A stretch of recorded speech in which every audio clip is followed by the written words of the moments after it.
couple of weeks ago, I got the chance to see Akira Kurosawa's last great epic of his career, Ran, at a local theater. And needless to say, it was a beautiful experience, orders of magnitude better than my initial at-home viewing. I could probably count on my hands how many times I blinked, trying not to miss a single second of those gorgeous colors, intricate set pieces, and that timeless narrative of betrayal and revenge. But of course, Kurosawa didn't do it all on his own. Throughout his career, Kurosawa adapted 3 of Shakespeare's most well-regarded tragedies: 1957's Throne of Blood, an adaptation of Macbeth; The Bad Sleep Well in 1960, an adaptation of Hamlet; and, of course, the film in question, Ran, the 1985 Sengoku period piece based loosely on King Lear.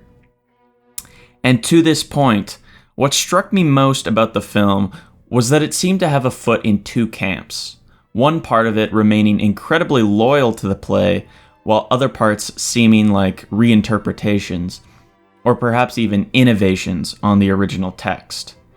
This then made me want to compare Kurosawa's process with some of my other favorite film adaptations, which led me to the conclusion that the best way to visualize the variety of approaches to this delicate art is through a spectrum, with the faithful/purist approach standing on one end of the spectrum and the unfaithful/inspirational approach on the other.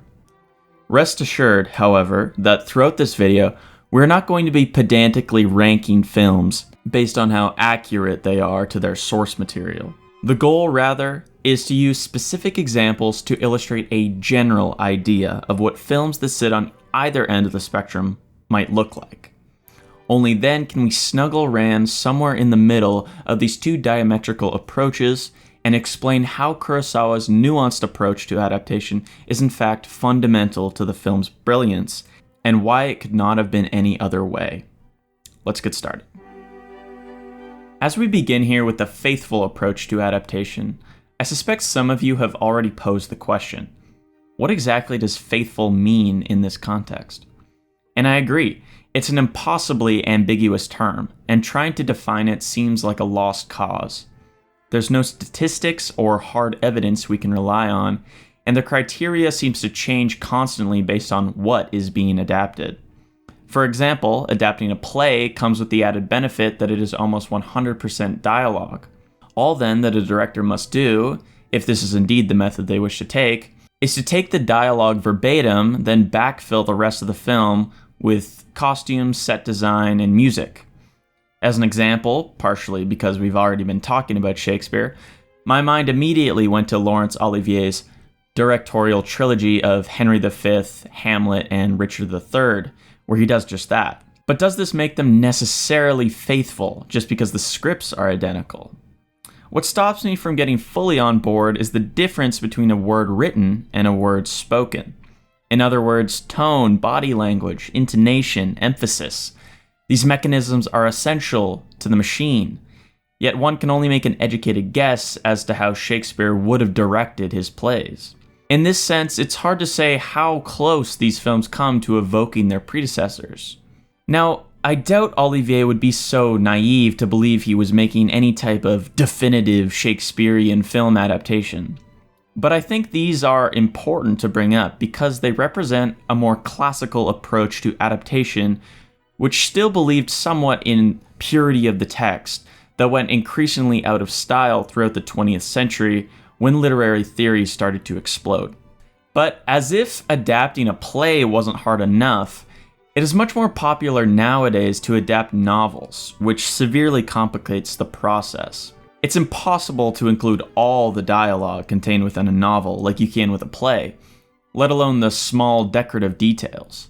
You also lose out on the greatest advantage of the novel, the interiority of the characters' psyches. The best a director can really do is to visualize each tangible event and try to capture the personalities of the characters and the atmosphere of the setting as it appears in their mind. And now there's the other problem. Plot events don't necessarily play out in the same way for everybody who reads the book or play. And even if they did, some scenes are just impossible to film, quote-unquote, faithfully. It's much like translating a novel in that regard. No matter the skill of the translator, there is always inherent loss going from one language to another, and much of the time, a good translation becomes a literary work of its own in the translated language. Take, for example, the King James Bible, Alexander Pope's Odyssey, or Ezra Pound's Chinese poems. By today's standards, they aren't very accurate translations, but they remain beautiful literary works of the English language regardless, while also showing the erudition of the translator to be able to somewhat understand the original in the first place. If you're following along with the metaphor here, I'm saying that the faithful adaptation is somewhat of a myth, yet not necessarily a fruitless ideal to strive for, as seen with the many attempts of directors trying and sometimes succeeding to make movies that look and feel like visual representations of their source material. One film in particular I want to highlight is Bela Tarr's adaptation of Laszlo Krasznahorkai's Satantango, which is one of the most faithful film adaptations I have ever seen. Content-wise, rarely do I find films match up so perfectly.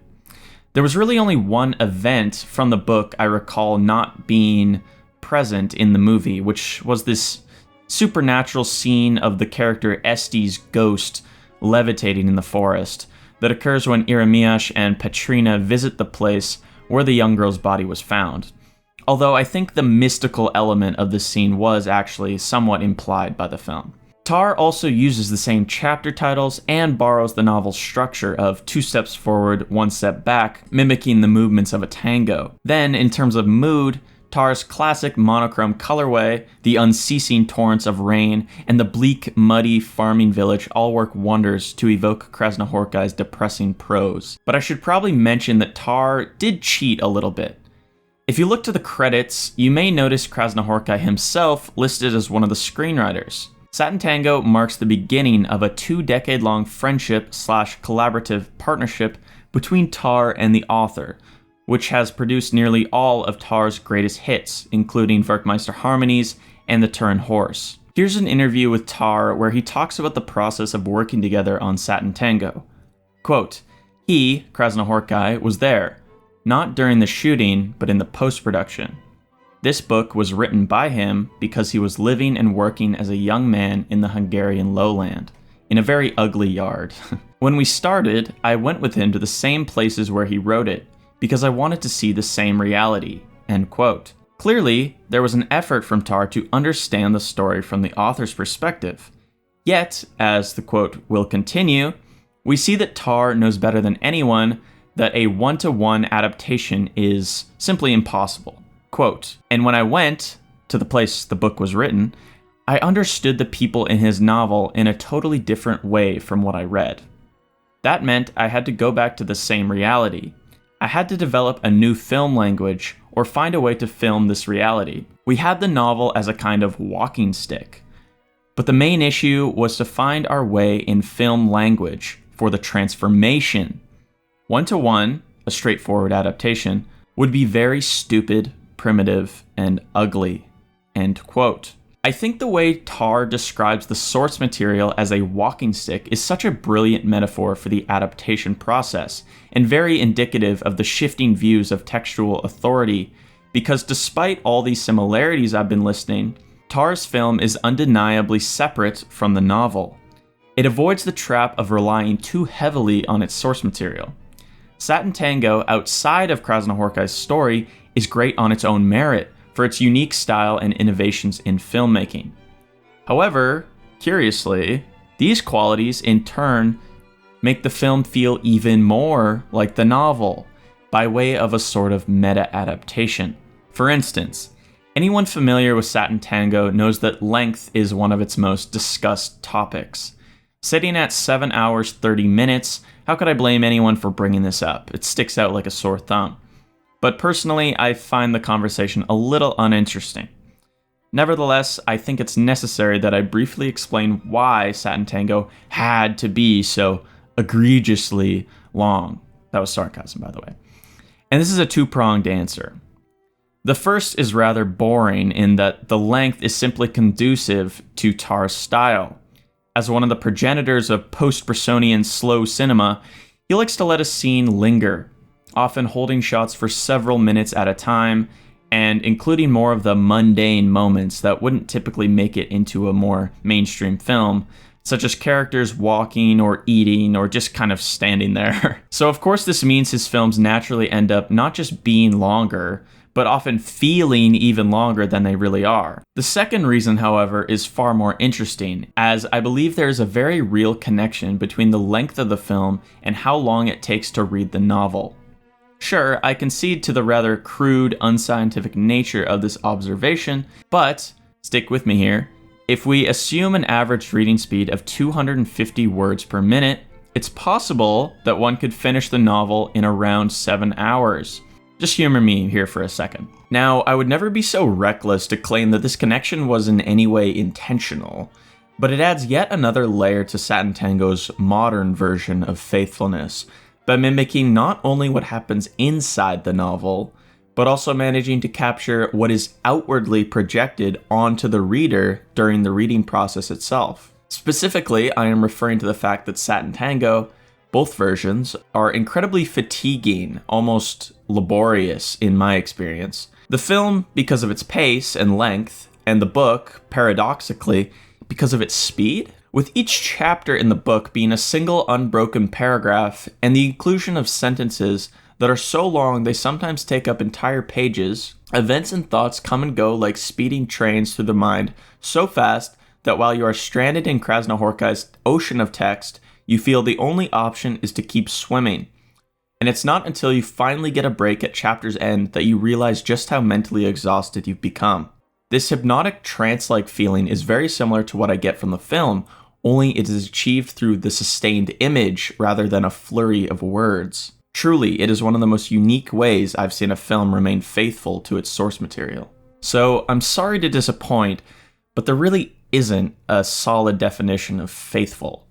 In this world recovering in the wake of Derrida and Foucault, where meaning is more so created by the reader and the role of the author is far diminished, a hyper-faithful adaptation is simply not a realistic expectation anymore. But on the bright side, there are new ways of approaching faithfulness. I suppose now the purest adaptations are not those which are faithful to the author's intent, something impossible to know really, but those where the director stays true to their own interpretation while still adhering to the natural guidelines laid out in the book, such as the sequencing of events or names and language. Speaking of language, I also think it can make a difference when the author and the director come from similar circumstances, because it means they are far more likely to view events through the lens of their shared cultural consciousness, if you will. Although there is of course still room for deviations between individuals. This would at least make sense in the case of Satantango, where both artists are nearly identical in age and both grew up in Hungary, meaning they are both communicating in Hungarian. Language, in fact, may be one of the most crucial contributing factors to modern faithfulness of all. I mean, we could talk for hours about how languages affect perceptions. Like Wittgenstein said, "The limits of my language mean the limits of my world." And indeed, language will show its true power as we continue on to the next sections.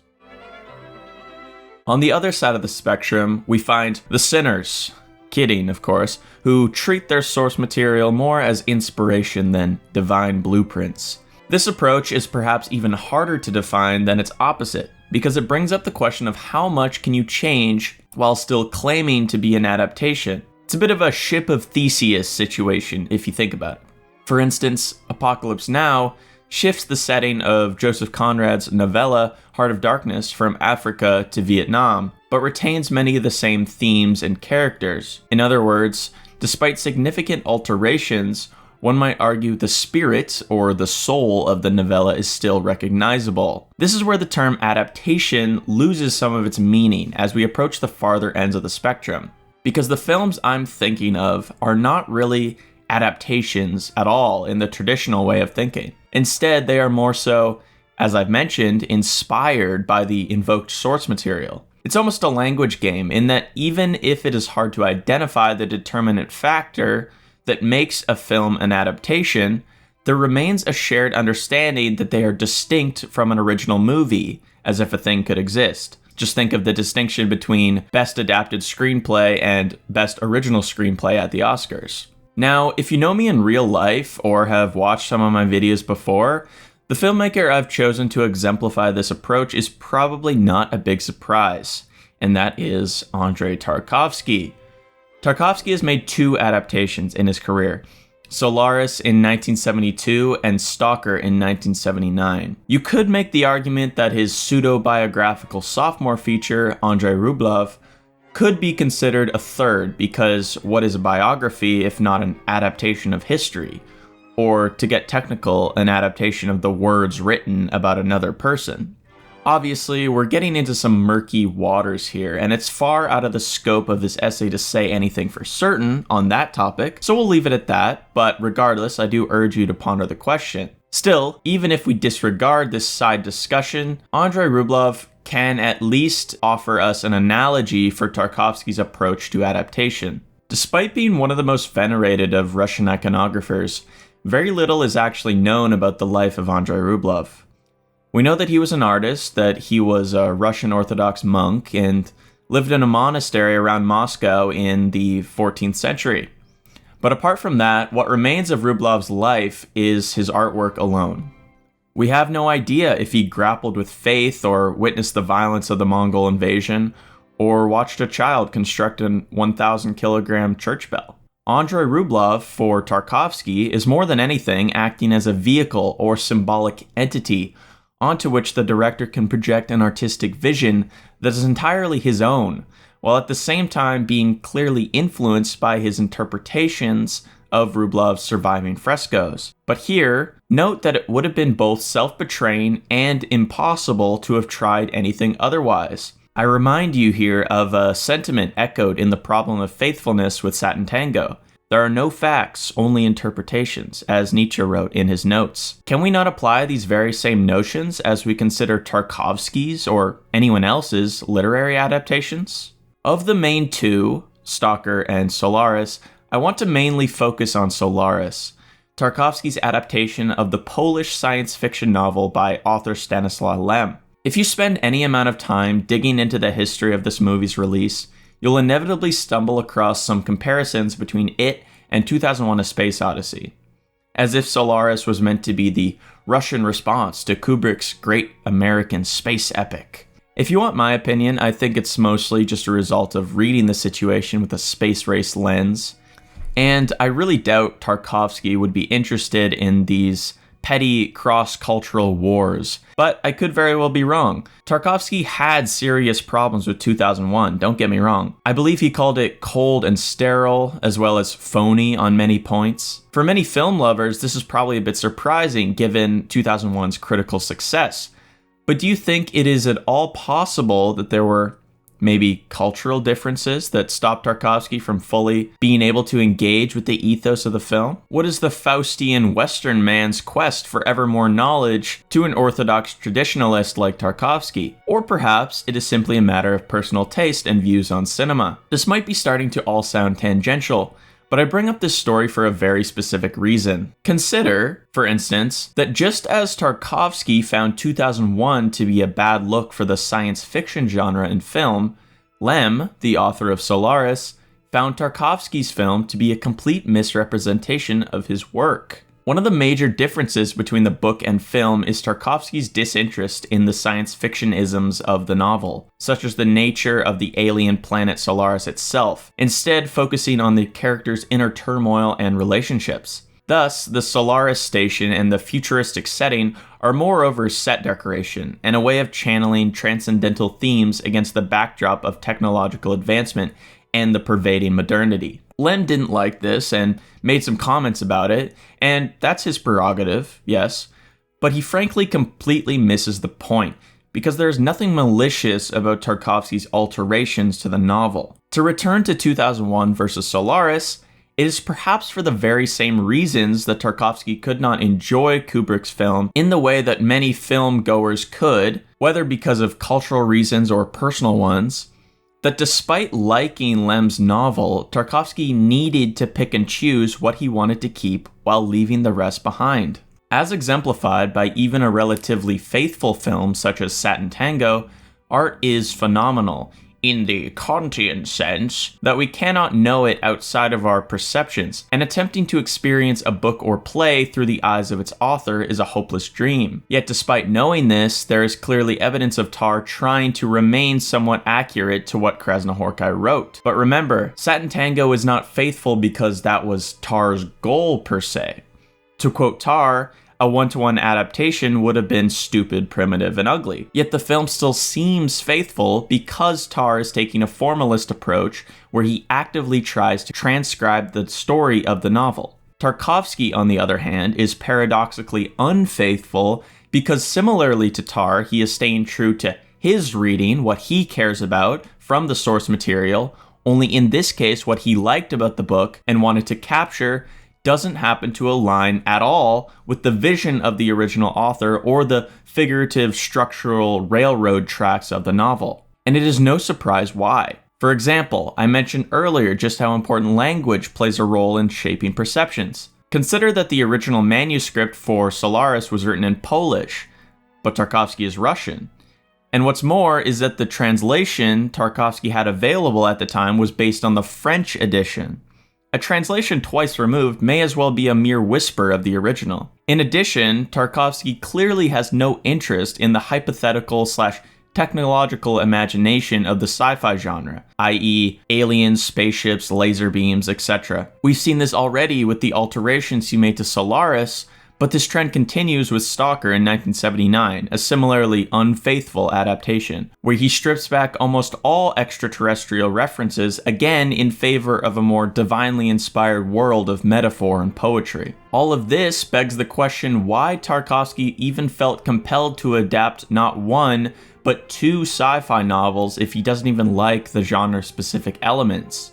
I can only speculate here, but my best guess is that he was drawn to the intrinsic questions that arise when humanity meets with something beyond its comprehension. The unanswerable big questions.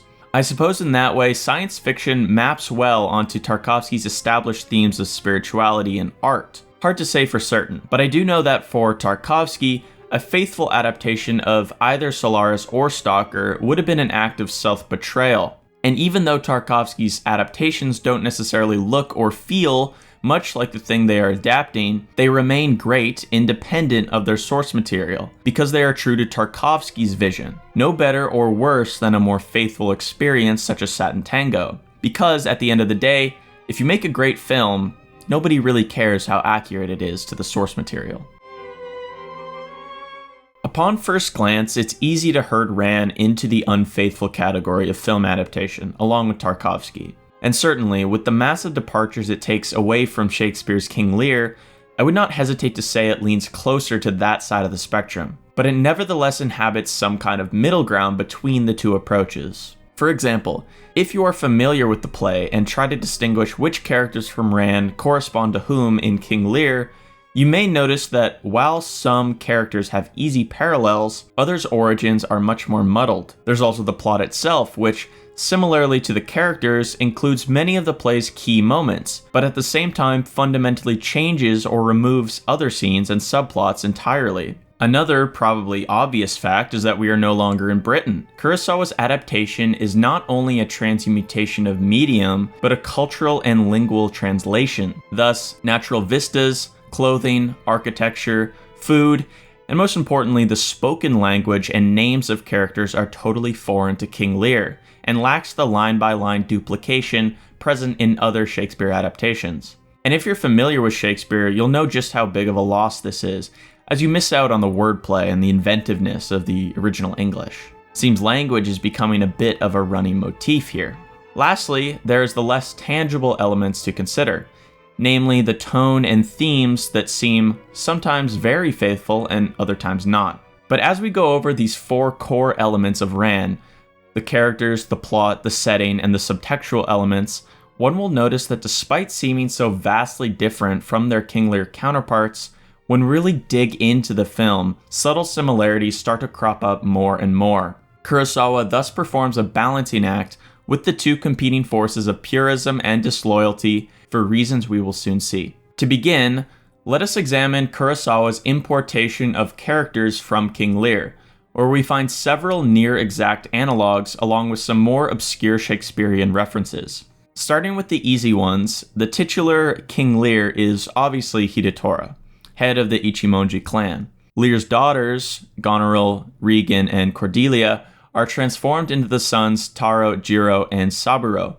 respectively. And anybody could see that the often philosophical fool finds his new bodily host in Kiyomi. So far, nobody could say Kurosawa is being unfaithful here to King Lear, even in spite of swapping daughters for sons. Think about it like a reincarnation, perhaps. They perform the same functions as their counterparts, only in new skin and personalities. But as for the other characters, this is where Kurosawa subverts the fallible rules of adaptation by opting out of perfect analogues and instead weaving the traits of Shakespearean characters all throughout the cast. For some, this takes the form of combining multiple characters into one, like in the case of Surumaru. This androgynous fiddler can be primarily identified with Gloucester, mostly because of their shared blindness. In King Lear, Gloucester is blinded by Regan and Goneril in a pivotal scene for remaining loyal to Lear, whereas Surumaru is blinded before the events of the film by Hidetora himself when his family's castle is captured. Notice both suffer for their associations with Lear/Hidetora,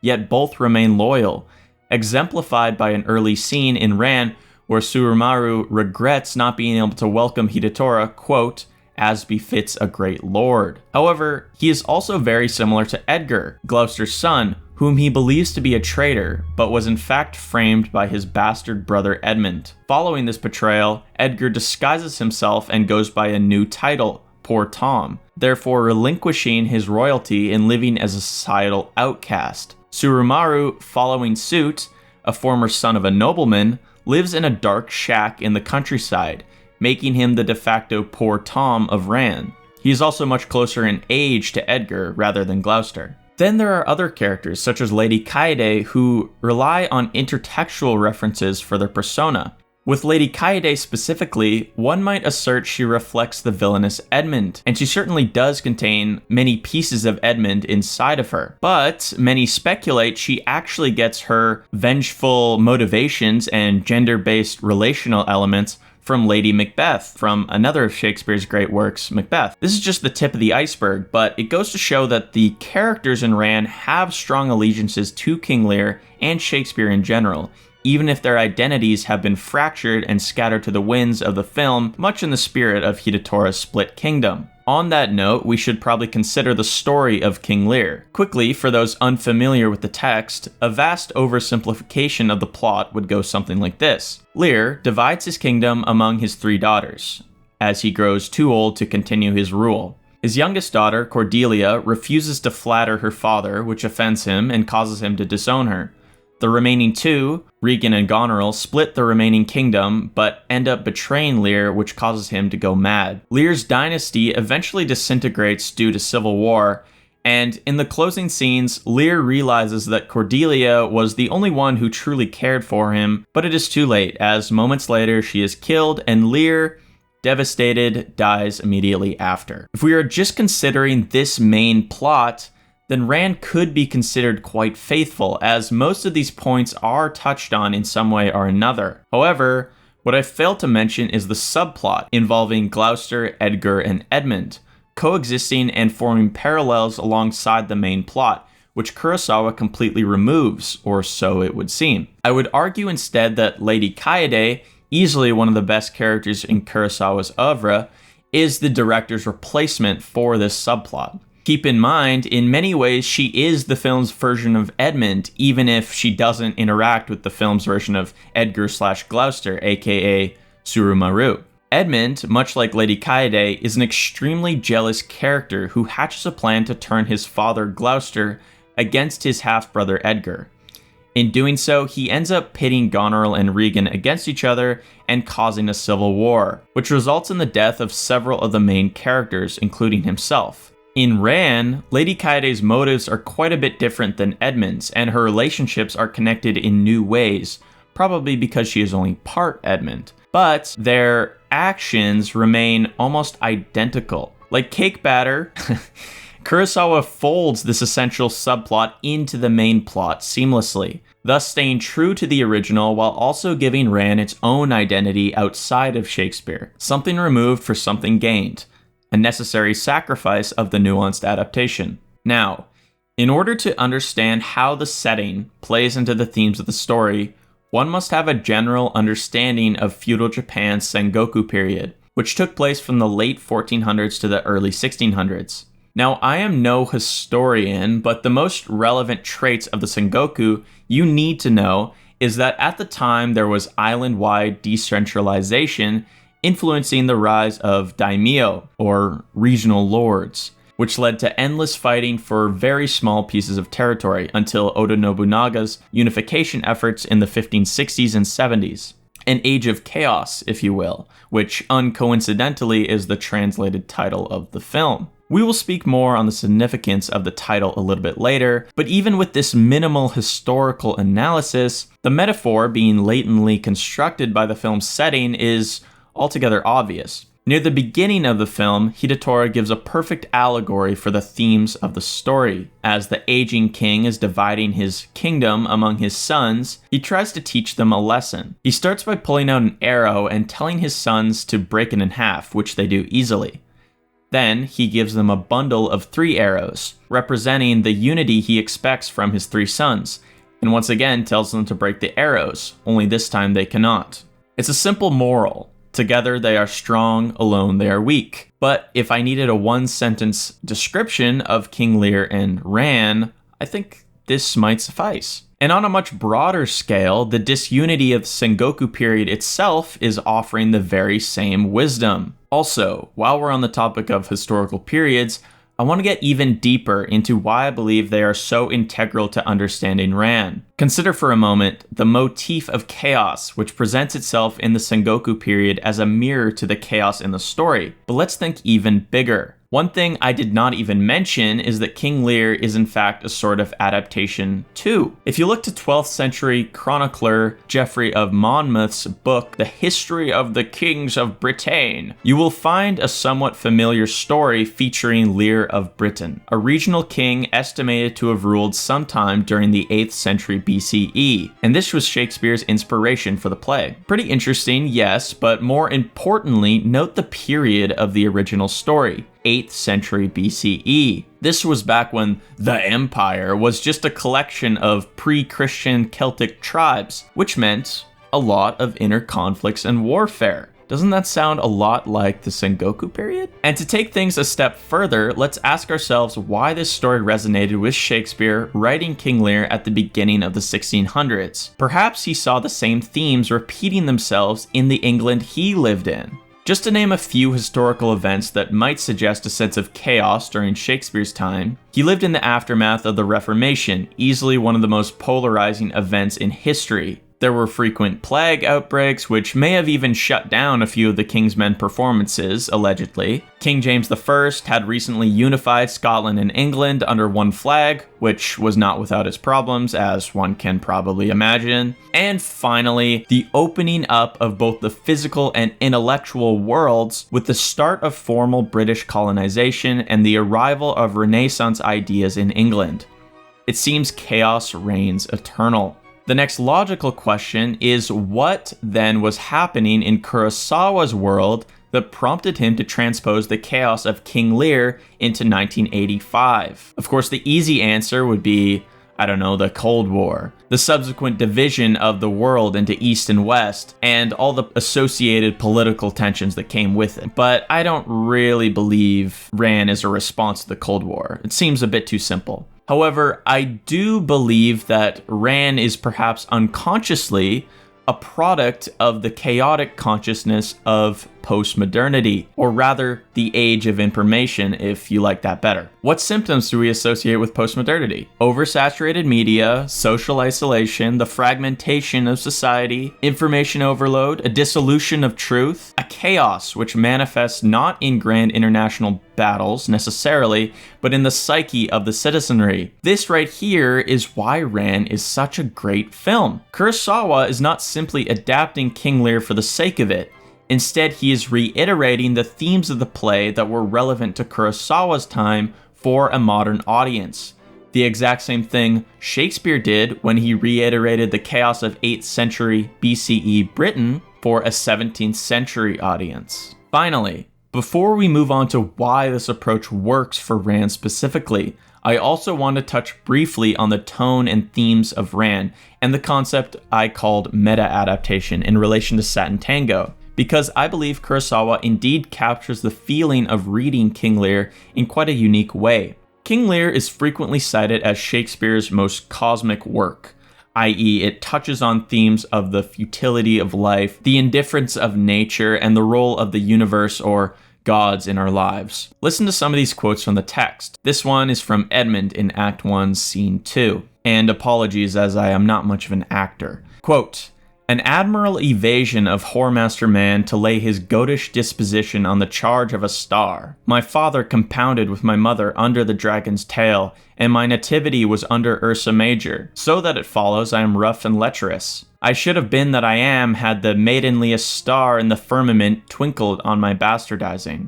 End quote. And here's another from Kent in Act 4, Scene 3. Quote, "It is the stars above us govern our conditions, else oneself mate and mate could not beget such different issues." End quote.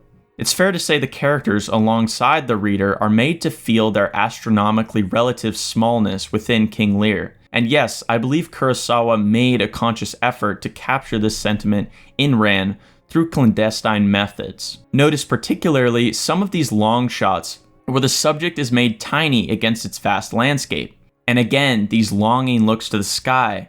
Any cloud interpreters in the audience? They're impossible to write off as simply stylistic choices. The way Kurosawa lingers on these shots constantly throughout the film, utilizing them at pivotal moments, and the fact that this kind of editing is anomalous within his filmography, makes me think this could be no accident.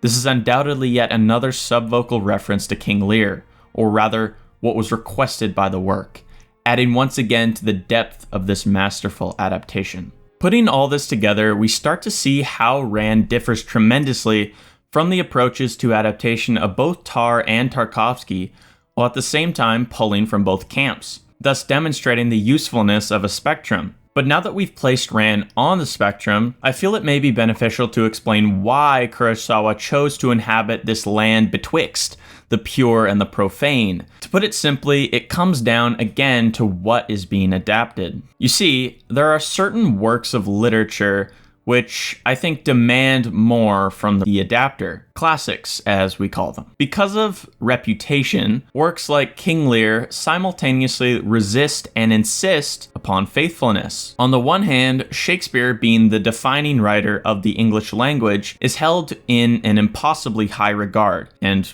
perhaps rightly so. How could we, mere mortals, dare to alter the words of the great playwright? But on the other hand, wouldn't a one-to-one adaptation of Shakespeare be a little redundant? If you remove the novelty of it being a new format, what's left but a story that's been told endlessly across the last 400 years? It reminds me of the Olivier Shakespeare trilogy I mentioned earlier. They're fine films, but at a certain point, it's just adaptation for adaptation's sake, isn't it? Like checking a box next to each classic work on a list. Okay, we've made a King Lear movie, what's next? Oh, Kreutzer Sonata, yippee! At the same time, however, a Tarkovsky-style adaptation of King Lear wouldn't work either. It almost seems like stolen valor or marketing via name recognition in that case. It's like if Ulysses referenced the Odyssey only in the title without all the structural analogs. At that point, why even make a comparison? So how does Kurosawa eschew redundancy while keeping the core of King Lear intact and managing to make a great film in its own right all at the same time? It's by playing both sides. In this way, Kurosawa's Rand is not merely a retelling or an obscure allusion to King Lear, but a building upon of Shakespeare's initial work. And in many ways, this is the function of all great art, to comment upon their predecessors. It feels almost truistic to say, but the ugly truth of art, as Cormac McCarthy put it, is that it is an ever-expanding chain of creative robberies. To quote Harold Bloom in The Anxiety of Influence, "Let us give up the failed enterprise of seeking to understand any single poem as an entity in itself. Let us pursue instead the quest of learning to read any poem as its poet's deliberate misinterpretation, as a poet of a precursor poem or of poetry in general. Every great work is indebted in some way to another. There is no Aeneid without Homer, no, Blood Meridian without Melville or Faulkner, no Paradise Lost without the Christian Bible, and yes, obviously no Ran without King Lear. And while this connection between these two works is more explicitly stated than the rest, it is the exact same process as any other. Also, do not think this excludes Tarr or Tarkovsky from entering the genealogy of artists throughout the years. The thing is, they are not building upon their literary sources, instead they are building upon the film canon itself. This seems rather intuitive, and I suppose in that sense, Kurosawa is the black sheep in that his transformation is cross-medium. Chaos may very well reign eternal, as we saw with Lear of Britaine's iterations throughout the centuries, which is probably why Kurosawa felt compelled to adapt King Lear. But it is not enough to merely switch from theater to film out of some false debt to Shakespeare. We have enough Shakespeare. His very soul is scattered throughout every inch of the literary history of the last 400 years. We need more Kurosawas. More original artists making their own marks on the art world, which is what was accomplished with Ran. To transcend one's influence, one's source material, this is the attribute of the greats, no matter how the problem is approached. And who could be a more difficult figurative opponent than Shakespeare, the literary Goliath to overcome? However, by some miracle, it seems the giant has been defeated by none other than our David, Akira Kurosawa. Alright, let's do a quick recap.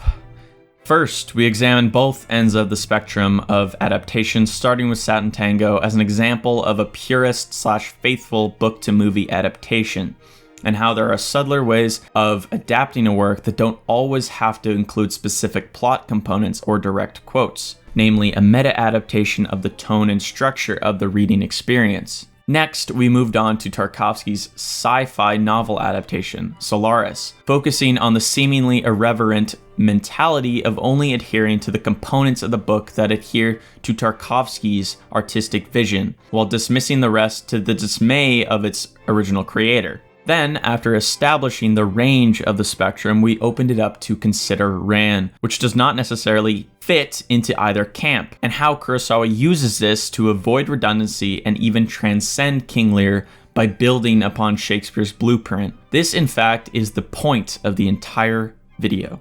Because although I think it can be an incredibly interesting and rewarding experience to try and excavate the archaeology of influences present within any given work of art, what's even more important is how it differentiates itself. It is interesting then to consider the relatively equal critical success of films like Satantango, Solaris, and Ran, while all having vastly different approaches to handling their source material. It means this is not a matter of which method of adaptation is best. The level of faithfulness or unfaithfulness to one's artistic role models does not matter. What matters is one's faithfulness to their personal vision. I suppose that's a pretty good metaphor for life too, really. Understanding one's own influences while trailblazing one's own path, if we really want to go there. Anyway, remember to like and subscribe. Sorry, I'm obligated to say that, but it would be cool. And make sure to give me your feedback and thoughts in the comments below. As always, thank you for watching this video, and I'll talk to you soon. Goodbye.